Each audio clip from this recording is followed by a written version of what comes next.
আল্লাহ বলেন, বান্দা আসমান বরাবর বিপদ আসলেও টেনশন করবি না। দুই জিনিস দিয়ে আমার কাছে সাহায্য চাও। এক নম্বরে ধৈর্য, দুই নম্বরে নামাজ। ধৈর্য এমন দামি একটি সম্পদ, হাসরের ময়দানে আল্লাহ বলবেন ধৈর্য ধারণকারীরা বিনা হিসাবে জান্নাতে যাও।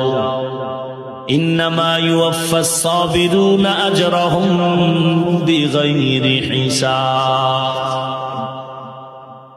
আল্লাহ বলবেন ধৈর্য ধারণকারীরা বিনা হিসাবে জান্নাতে যাও।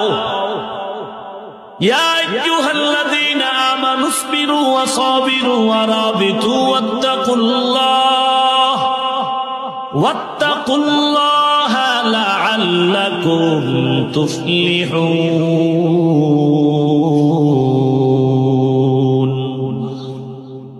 এই কালামে জিন্দা কোরআনে